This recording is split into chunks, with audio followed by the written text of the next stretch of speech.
Oxygen is the foundation of cellular respiration in our bodies and thus is essential for cellular function and life itself. Therefore, when for various different reasons the amount of oxygen our patient is receiving isn't enough, then we need to increase the level being delivered to them. We have many different ways of doing so, which I'm going to discuss in this lesson here.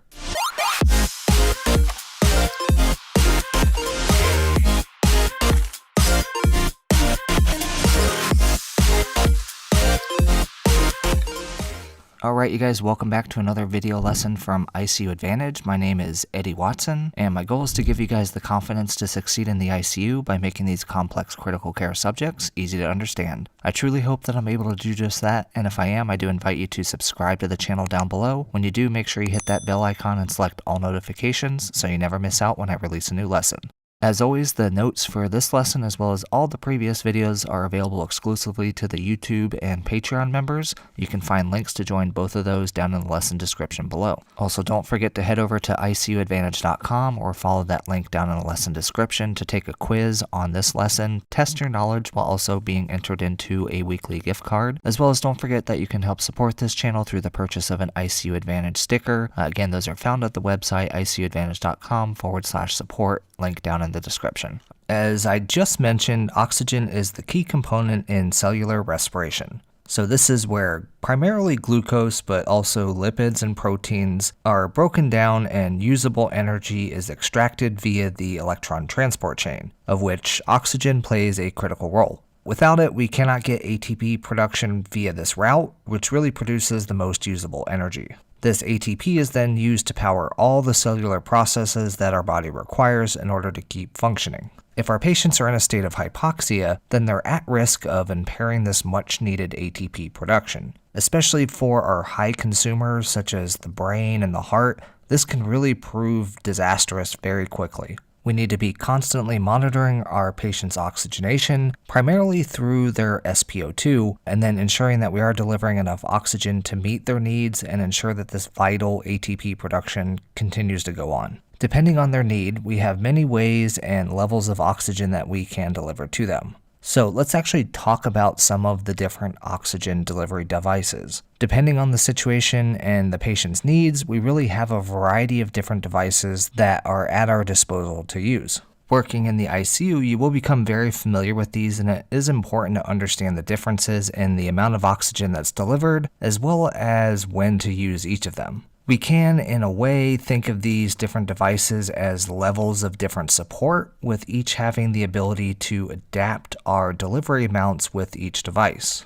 And remember, as I discussed in the oxygen toxicity lesson, there are potential risks and consequences to oxygen therapy, and therefore we want to use the least amount possible to meet our patient's needs. So when we talk about these devices, we have the first kind of group or category of these devices, which are going to be our non-invasive devices. So in order for a patient to be able to utilize a non-invasive device, they need to be spontaneously breathing. If your patient isn't breathing, then these devices are going to do very little in the way of delivering oxygen to them. Now, of these non-invasive devices, we have our first grouping of low-flow devices, and the first one that I want to talk about here is going to be the nasal cannula.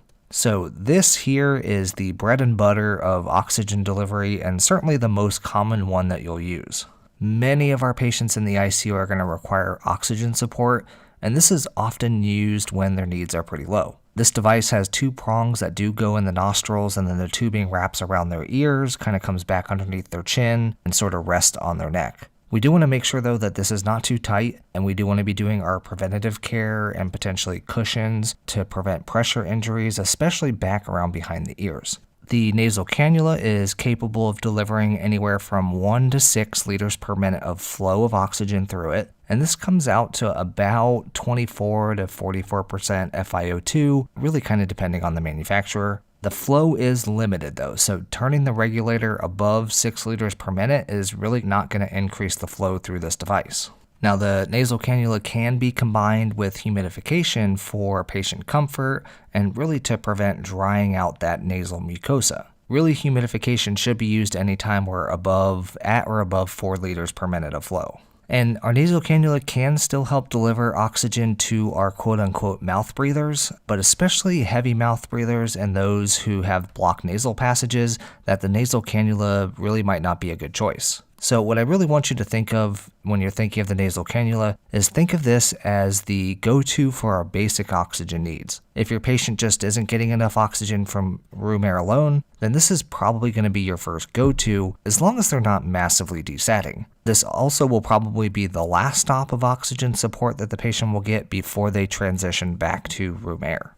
Alright, the next non-invasive low-flow device that I want to talk about is going to be the Simple Mask. So sort of stepping our way up, next we have our Simple Mask here. And this particular mask is actually identified by having the plastic mask that's going to cover the patient's nose and mouth without a reservoir bag and just basically simple tubing coming off of that that's going to go to our wall regulator. There is an elastic strap that basically goes around the patient's head, as well as a flexible metal piece on the nose that really ensures proper fitting there. This device is capable of delivering 6 to 12 liters per minute of flow, and this essentially equates to 35 to 50% FiO2. Although if the mask is not fit properly, then we're going to have more room air mixing in and diluting that oxygen that's currently being delivered. This Simple Mask often has an attachment for nebulizers, and this is going to be for medication delivery, which is typically how our breathing treatments are going to be delivered. We do have small openings on the sides of the mask that allow for proper mixing of the delivered oxygen with room air to get that proper FiO2 concentrations that we're expecting.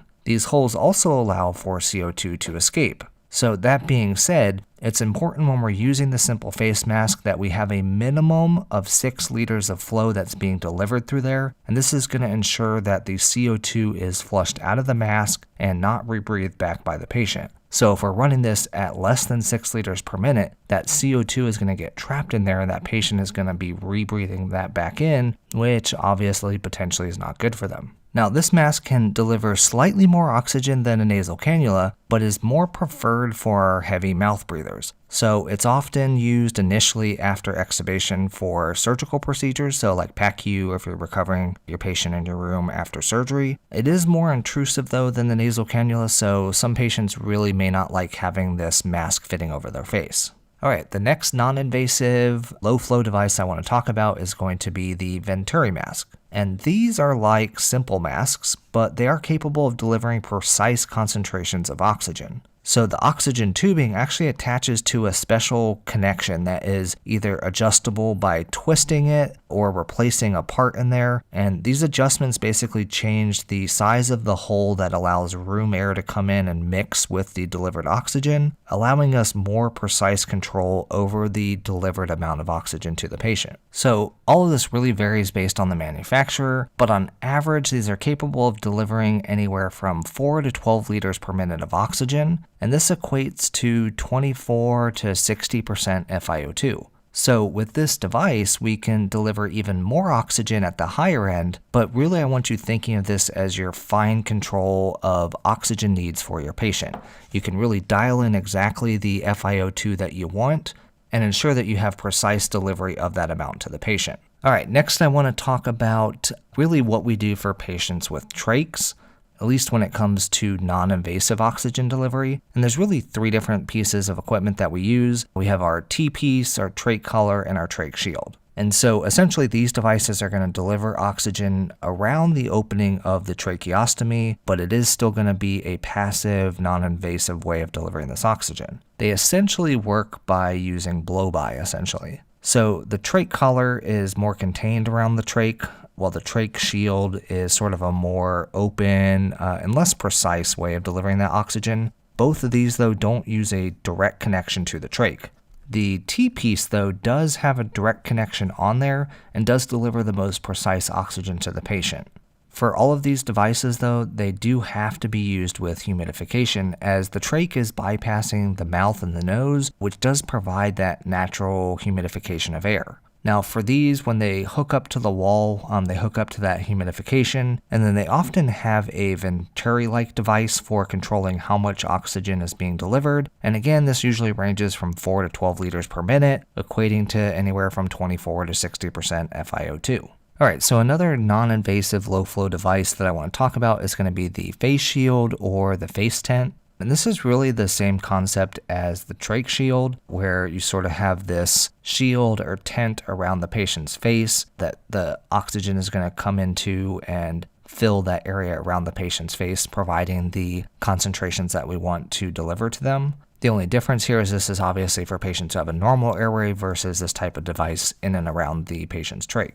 Now, this can be a good choice for patients who do not tolerate wearing that simple mask or the Venturi mask, but they do need a little bit higher flows than we're getting from, let's say, a nasal cannula. All right, the next low-flow non-invasive oxygen delivery device is actually going to be our rebreather masks. And there's two different kinds that we have. The first is our partial rebreather. And honestly, personally, I've never really used this one here as they don't seem to have a whole lot of place with the host of different devices that we have. That said, essentially this is like a simple mask, but it has a reservoir bag of 100% oxygen that's attached to it. We do need to ensure that that reservoir bag does inflate and that it's not kinked or obstructed or anything. But it does have holes on the side of the mask that still allow for air movement in and out to dilute the oxygen delivered, as well as allowing that CO2 to escape. And so we do still have that same minimum 6 liters per minute in order to prevent that CO2 rebreathing. But our partial rebreather is actually capable of flows anywhere from 6 to 10 liters per minute, which gives us 35 to 60% FiO2. Now from there, we have our non-rebreather mask. And this is actually another mask that you're going to become very familiar with. So this is a non-invasive device that's capable of delivering the highest concentrations of oxygen with low amounts of flow still. So this is just like the partial rebreather. So we've got our face mask that has a reservoir bag, except for the holes on the side are actually mostly replaced with one-way valves. So this allows for when the patient expires, for the expired CO2 to escape out of there while closing back off and ensuring that the oxygen that's being delivered is exactly what we want. So these masks are capable of flows from 6 to 15 liters per minute, and this equates anywhere from 60 to 100% FiO2. In reality, there's still going to be some mixing of room air, and therefore, sort of our maximum range on this is probably 90 to 95% FiO2. But with this, we also have the same precautions with a minimum 6 liters per minute of flow and ensuring that the reservoir bag remains inflated. Now, typically, when we're reaching for this, we're maxing out its flow and really trying to deliver as much oxygen to our patient before having to move to another device or getting out our bag valve mask. If your patient is rapidly desaturating, this may be your go-to quickly to ensure that they're getting high levels of oxygen pretty quickly. If this is happening with your patient, don't fuss around with stepping up through all the different devices in these situations. This is our emergency go-to. Get the mask on, get to delivering 100% FiO2 for them. And then from there, if your patient is still desaturating with having this non-rebreather mask on, then they're likely going to need a higher level of support, something like BiPAP or intubation. All right, the next non-invasive low-flow device is actually going to be our bag valve mask. So this is the resuscitation device that should be in each and every one of your rooms. Make sure that at the start of your shift, as well as with any new admissions, that this piece of equipment is in there. This is vital. I've seen some places that do classify this as an invasive delivery device, and we'll kind of get into talking about that here more in a minute, but given that this can be used with the mask attachment and not invasively really going into the patient at all, I think it's best considered as a non-invasive device. So with this device, in addition to being able to deliver 100% oxygen at 15 liters per minute, we do have the bag portion of this, which we're able to squeeze and allows us to deliver breaths to the patient. There is a soft form mask that we use to create a seal around the patient's nose and mouth, and this allows us to ensure that the oxygen delivery and that we have proper ventilation. As I did mention in the airway management lesson, we're often going to utilize either oropharyngeal airway or a nasopharyngeal airway when we're using this. And ultimately with the bag valve mask, when all else fails, this is going to be our last stop of support in an emergency, either before intubation or even if they're already intubated and desatting on the vent. So that mask portion on the bag valve mask actually detaches and allows us to attach the bag valve mask to the end of the ET tube.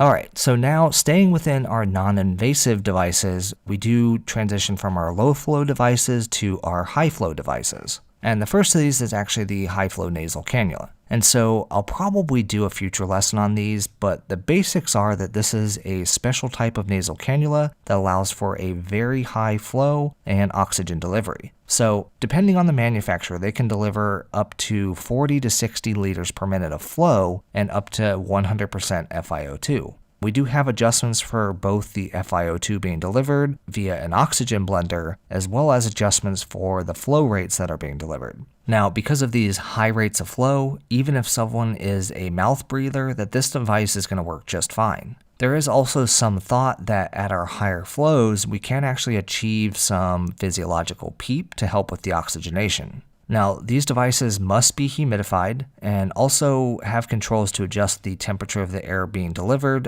which typically we're going to have warm, humidified air being delivered to the patient. So this is a very high level support device and can really deliver very high levels of oxygen at very high flows. So if your patient is desatting and really requiring a lot of oxygen, but not necessarily needing ventilatory support, that the high flow nasal cannula can be a great choice for them. And then another high-flow, non-invasive device would be our CPAP or our BiPAP. And I am just going to mention these briefly here, as I do have a whole separate lesson where I go over these much more extensively, which I'll link to up above. But basically, these devices deliver positive pressure to our patients, typically via a mask that covers their nose and mouth, and then is secured tightly around their head to ensure that we have a good seal. These can often be used to prevent intubation in some patients, but do need to be utilized on conscious patients. If your patient is on BiPAP and just lying there unresponsive, you better get ready to intubate. All right, so now moving on from there, let's actually talk about a couple invasive devices that we have. So one of the last pieces of equipment that I'm going to mention here is one of the most supportive ways that we have to deliver oxygen to our patient, and that's going to be through a ventilator. So again, this is going to be a super quick review, but I do have a whole series here that I'll link to up above if you do want to learn more about this in more detail. So this does require intubation with an endotracheal tube in order to have full control of their airway, as well as full control over the breaths that we're going to be delivering to them. Now, the ventilator does deliver positive pressure breaths to our patient, and they allow us much more control over many things, including the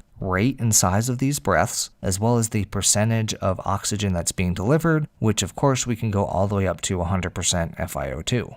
And then finally, the last invasive device I want to talk about is going to be our extracorporeal membrane oxygenation, or ECMO. And this is really the most extreme oxygen delivery device that we have available. Again, I have a whole series on ECMO that I'll link to here, but the gist of this is that we insert large cannulas into our patient's blood vessels, we remove deoxygenated blood, oxygenate it, and remove CO2 via the oxygenator on the ECMO circuit, and then return this oxygenated blood back to the patient. Obviously, this is the most extreme, the most invasive of these devices, but this is also the highest level of support that we can go, and technically is a device to deliver oxygen, so I did want to kind of include that in our continuum of discussion here, because depending on where you work, what ICU you're working in, a lot of this stuff you're going to come across, you're going to have experience with, and it really helps to kind of understand the different levels of support, where we're wanting to use this for our patient, what our expectations are, or maximum support that we can expect from a particular device, and then ultimately, where is our next step to go if whatever device we're currently working with is not enough.